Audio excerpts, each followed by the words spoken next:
Good morning everyone, and thank you for joining us. Synloc is a partner of the European project EnerCmed, an Interreg EuroMed initiative aimed at reducing energy poverty and promoting the energy transition in Mediterranean port-related urban areas. My name is Noemi Gallo.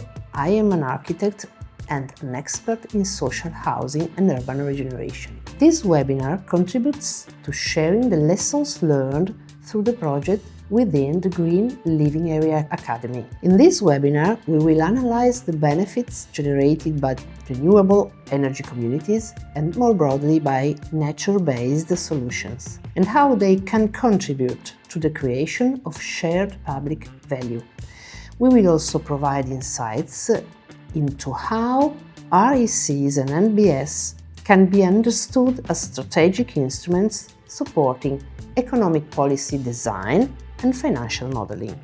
What are benefits really for?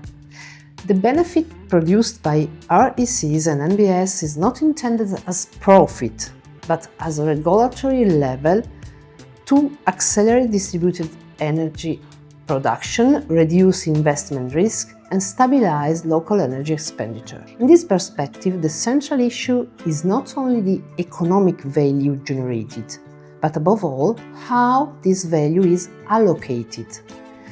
Across European countries, the economic value produced by shared energy schemes can either be assigned directly to energy community participants or remain within the REC governance structures.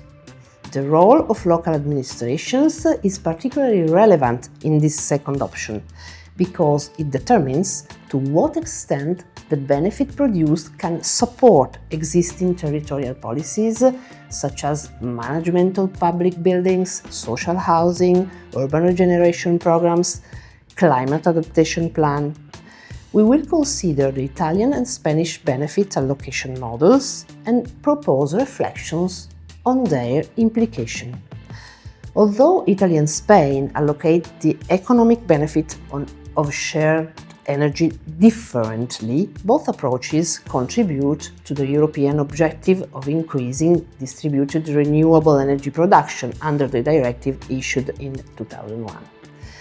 Looking at the economic value attributed under the two main models we mentioned above, the overall magnitude of the value generated is broadly comparable. What changes is not the level of support, but the governance logic. In Spain, the benefit translates immediately to household bill reductions, while in Italy it can retain within the community configuration and redirect towards collective priorities, such as additional renewable capacity or social measures. The allocation mechanism of benefits, and therefore the role of public authorities, differ significantly depending on the national regulatory framework. In Spain, renewable energy communities are often organized around public buildings, such as schools. Solar panels installed on school rooftops supply electricity directly to nearby households, producing immediate reduction in energy bills and strengthening local participation around shared public infrastructure. In several Italian pilots of RECs, including energy communities in Emilia-Romagna region and in Piedmont, the benefit generated by shared energy remains within the governance structure of the community in itself. This allows municipalities to direct resources strategically, for example, towards vulnerable households, additional renewable capacity, or collective urban services. Can REC benefits reduce urban inequality? In this section, REC benefits are interpreted from the perspective of urban public value. Mediterranean port cities often include neighborhoods, nearby ports, that are typically characterized by lower tree coverage, higher building density, and higher socio-economic vulnerability. In the Mediterranean context, energy poverty is not only related to the ability to afford energy bills, but also to the possibility of maintaining minimum thermal comfort conditions during both summer and winter, with direct effects on health and quality of life. Heat waves, for example, are currently the leading cause of mortality associated with extreme weather events in Europe, and they disproportionately affect older population and more vulnerable neighborhoods. The impact of extreme temperatures is not evenly distributed within cities, but tends to concentrate in areas with lower level of urban greenery and less energy-efficient buildings. Interurban temperature differs from an area to another and in neighborhoods with high or low tree coverage.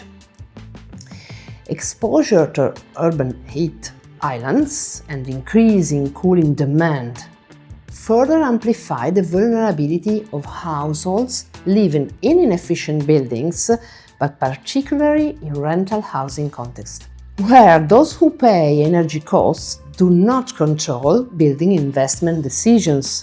Shared energy configurations can also support local adaptation strategies, complementing them alongside natural-based solutions by reducing urban heat island effects through increased tree coverage, by improving soil permeability, and through the creation of shaded public spaces. Both instruments are typically linked to participatory planning processes, and this is not neutral when modeling financial aspects. Even a marginal reduction in exposure to extreme heat or cold can contribute over time to lowering health and social costs. The economic benefit generated by shared energy configurations can therefore be interpreted as a preventive microinfrastructure for urban climate adaptation. Another question is when benefits create public value. We already seen that the economic benefits generated by shared energy configurations can be allocated according to different models, reflecting different regulatory and governance choices. However, it can generally be observed that shared energy can produce benefits that, even when allocated directly to individual participants, may extend to the collective scale, including entire neighborhoods, particularly in social housing and urban regeneration context. In the Italian pilot analyzed within the EnerCmed project, the configuration considered is a model of individual remote self-consumption promoted by public actors. Although this is not a renewable energy community in the strict sense, the case is particularly relevant because it shows how the economic value generated by shared energy production can remain under public governance, allowing local administrations to direct its use towards collective purpose. In the Spanish pilot in Valencia, by contrast, the economic benefit associated with shared energy production is allocated directly to participants. This model enables an immediate reduction in household energy expenditure and represents a particularly effective mechanism in contexts characterized by energy vulnerability. The two cases provide a clear representation of two different benefit allocation models with broadly similar impact value. Now we will analyze the implications for replicant cities and business modeling. Traditionally, feasibility models for energy communities focus mainly on system sizing, consumption profile level, and investment costs, payback periods. The angle we suggest is different.